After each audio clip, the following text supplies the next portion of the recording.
Friends, स्वागत है आपका हमारे चैनल सुपर टॉप 10 में। आज के इस वीडियो में हम बात करने वाले हैं भारत की 10 सबसे लंबी नदियों के बारे में। तो आइए जानते हैं इसके बारे में। भारत एक विविधता वाला देश है। भारत में हिमालय और प्रायद्वीपीय नदियों का एक विशाल नेटवर्क है और इसे नदियों की भूमि के रूप में भी जाना जाता है।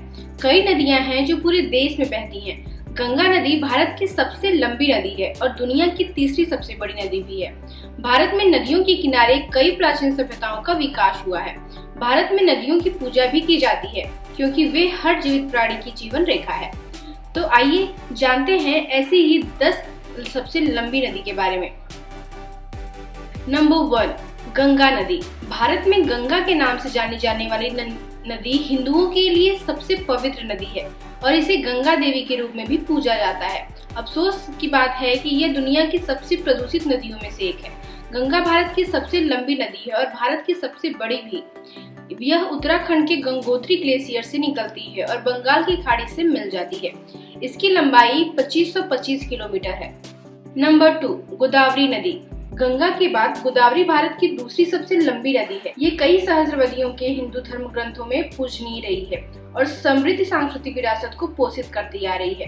गोदावरी दक्षिणी भारत की सबसे लंबी नदी है और इसे दक्षिण गंगा के नाम से भी जाना जाता है। नदी महाराष्ट्र के त्र्यंबकेश्वर नासिक से निकलती है और छत्तीसगढ़, तेलंगाना और आंध्र प्रदेश से गुजरती है। इसकी लंबाई 1464 किलोमीटर है। नंबर 3, कृष्णा नदी। कृष्णा नदी की उत्पत्ति महाराष्ट्र के महाबलेश्वर के पास पश्चिमी घाटी से हुई है। यह भारत में सबसे महत्वपूर्ण प्रायद्वीपीय नदियों में से एक है जो महाराष्ट्र, कर्नाटक, तेलंगाना राज्यों से होकर गुजरती है।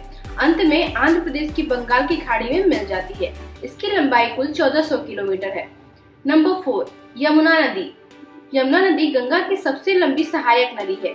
यमुना की उत्पत्ति उत्तराखंड के उत्तरकाशी में बंदरपुर चोटी पर यमुनोत्री ग्लेशियर से हुई है। यह उत्तराखंड, दिल्ली, हिमाचल प्रदेश, हरियाणा और उत्तर प्रदेश राज्यों को 1376 किलोमीटर की दूरी तय करती है। नंबर 5, नर्मदा नदी। नर्मदा नदी प्रायद्वीपीय भारत की सबसे बड़ी पश्चिम बहने वाली नदी है। नर्मदा की उत्पत्ति मध्य प्रदेश के अमरकंटक पर्वत से होती है। यह भारत की 7 पवित्र नदियों में से एक है और इसका उल्लेख हिंदुओं की विभिन्न प्राचीन लिपियों में किया गया है। 1300 किलोमीटर की अधिक दूरी तय करने के बाद यह नदी अरब सागर में विलीन हो जाती है। नंबर 6, सिंधु नदी। सिंधु नदी प्राचीन सिंधु घाटी सभ्यता का जन्म स्थान है और एक बहुत बड़ा ऐतिहासिक महत्व रखता है। इस महान नदी के नाम पर हमारे देश का नाम भी माना जाता है।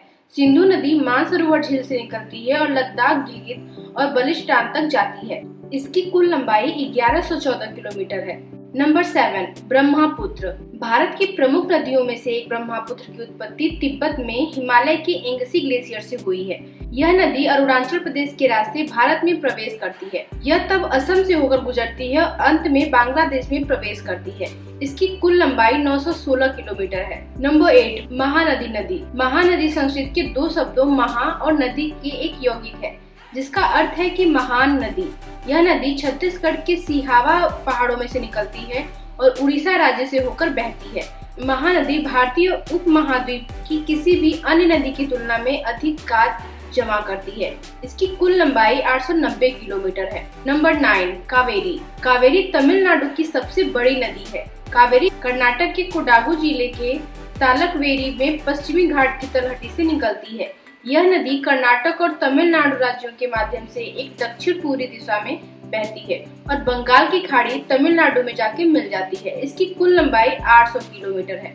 नंबर 10, ताप्ती नदी। ताप्ती नदी ताप्ती प्रायद्वीपीय भारत में उत्पन्न होती है और मध्य प्रदेश, महाराष्ट्र और गुजरात से होकर अरब सागर में मिल जाती है। यह भारत में केवल 3 प्रायद्वीपीय नदियों में से एक है जो पूर्व से पश्चिम तक चलती है। इसकी कुल लंबाई 724 किलोमीटर है। तो ये रही भारत की 10 सबसे लंबी नदियों के बारे में। तो कैसा लगा वीडियो? अगर वीडियो पसंद आता है तो प्लीज लाइक करिएगा, फ्रेंड्स फैमिली के साथ शेयर करिए एंड हमारे चैनल को सब्सक्राइब करना बिल्कुल मत भूलिएगा। Thank you for watching this video.